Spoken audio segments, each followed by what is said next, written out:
Jane O'Mara Sanders. Yes. Will we start with the O'Mara part? Sure. Where are your people from?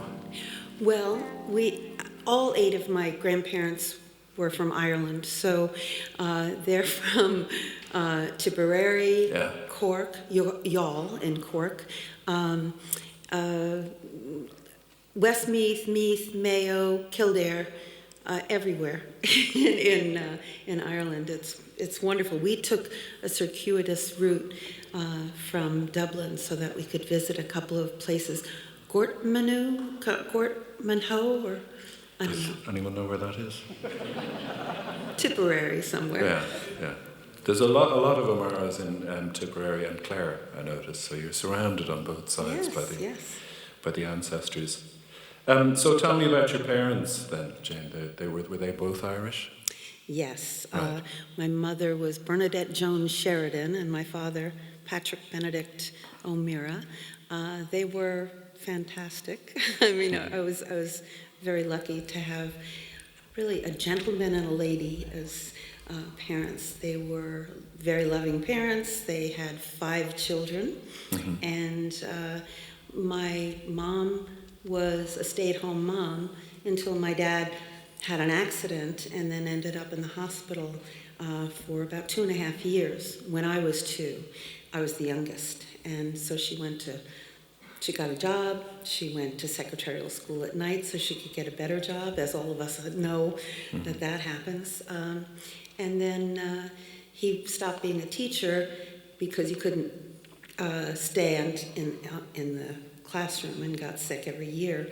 So he ended up being a cab driver. So I love, every time I get in a cab, I find them fascinating. They seem to know more about the world situation than almost anyone. So I'm partial to cab drivers because of my dad. Right. And you grew up in Flatbush? Yes. In Brooklyn?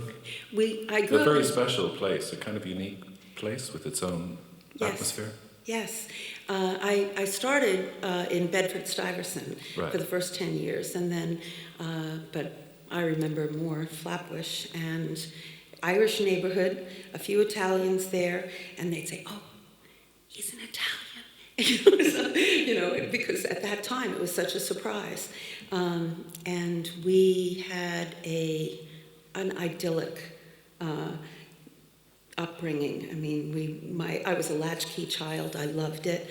My mom worked, my father worked, and so I would be home, and there were 54 kids on our block. And wow. Yeah, I 54 counted them Italian one day. and Irish kids. Yeah.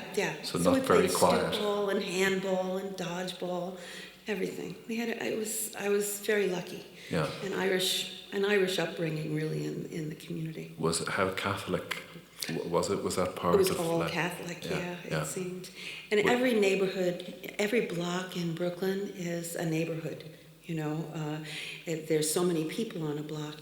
Bernie grew up about 10 blocks away, but of course we didn't meet until many years later. So you went to Mass and confession and communion and all of that? Yes. So your parents were very my father was the way. usher in the church to bring out the basket and ask people to donate to the church. He belonged to the Knights of Columbus, and then he and his father were members of Friendly Sons of St. Patrick. Yeah. What is that?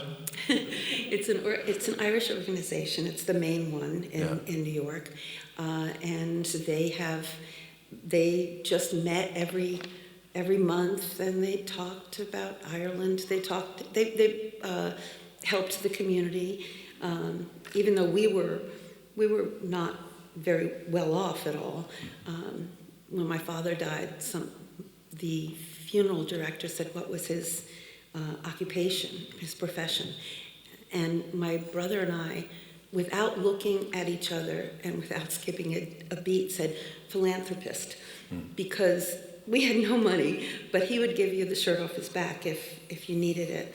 So that was the Friendly Sons of St. Patrick at that time. It's a great tradition in New York, actually, over the years, wasn't it? Stretching back into the 19th century of the Irish community looking out for each other through various organisations. Yeah. And then they expanded it beyond just the Irish community. You know, as the neighborhoods changed, it was wonderful to it was more welcoming anyway. There wasn't the standoffishness that we've seen in some other areas.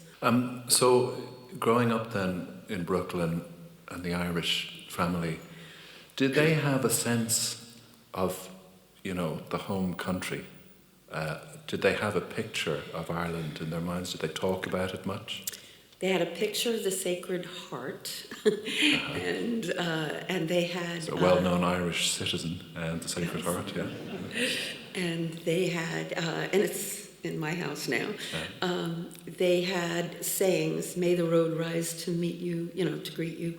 They would talk every event, funeral, wedding, whatever, when Irish eyes were smiling was definitely sung at some point in the evening, sometimes not so well, but so yes, they talked about it, but they didn't, none of them actually had been there. Right. They, my father's father came over when he was 17 and had his family here, or there, and my mother's and all the other grandparents, it was another generation behind that they came from. So the first time that you came here yourself, did you encounter, you know, the Ireland whose images you had been brought up with, and whose songs and stories and all of that? Absolutely. Or was it a different place? Well, we came in on the ferry from England because my husband's brother lives in Oxford, and they came with us. And I used to make fun of people, not make fun of people, but used to say, really, you know, it's your homeland, you're going home. So many people do that, and I thought how silly it was. And I'm coming in on the ferry, and somebody said, "Free Ireland," and I teared up, and I was, what, why, you know? And yet it was absolutely wonderful. The first stop we went to was a pub right along the way, and to have dinner, and the steak was fantastic, the beer was fantastic, the music was wonderful, and the owner and all the people in there were so friendly. We had an incredible time. When was that, Jane? 1985. Right. And I remember it well. And we drove around a lot of the old roads. I mean, you didn't have as many roads then. We didn't, no. And so when, as a kid growing up in the States and having all of that Irish heritage, I meant to ask you, did you have relatives here? Were there letters? Was that particular back and forth, or visitors? Or? No, but there was just always, everybody was so proud of being Irish, and that not from any firsthand knowledge, but my generation all has come back to visit, and they've fallen in love with it. So that's great to know. So the arrival of Kennedy on the scene must have been a wonderful thing. Yes. I was very touched listening to your interview on Marion Finucane's programme at the weekend, when she was talking to you about the fact that many Irish houses would have had a picture of Kennedy beside the Sacred Heart. And that's true. Yeah. I mean, both of my grandparents would have had that. The house that we used to visit in Connemara every year, there was the picture of the Sacred Heart and Kennedy. And in fact, they used to say a decade of the Rosary every night. For John F. Kennedy.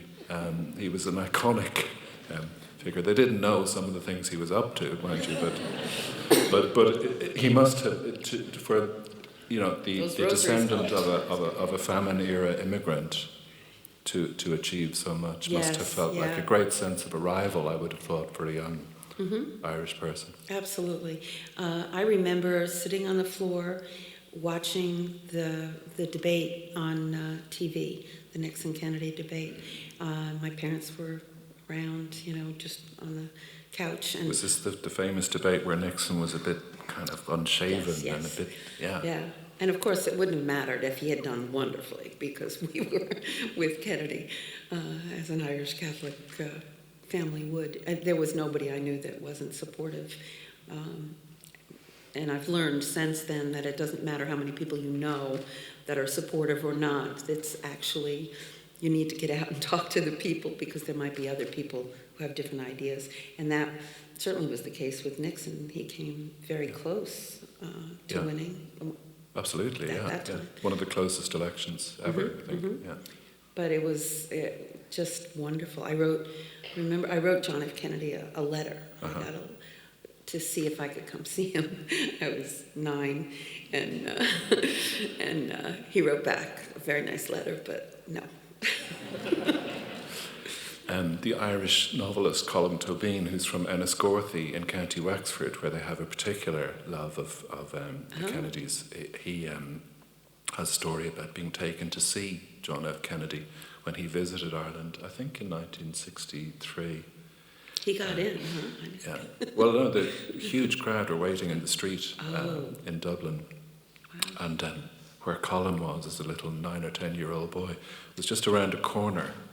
And the police motorcade arrived, and the flashing lights, and were like one by one, the Taoiseach probably in the first car, and the President of Ireland. And then around the corner comes Kennedy's limousine. And Colin told me that everybody gasped, because nobody had ever seen a suntan before. There was this incredible golden, glowing, prosperous American suntan, and everybody was very entranced.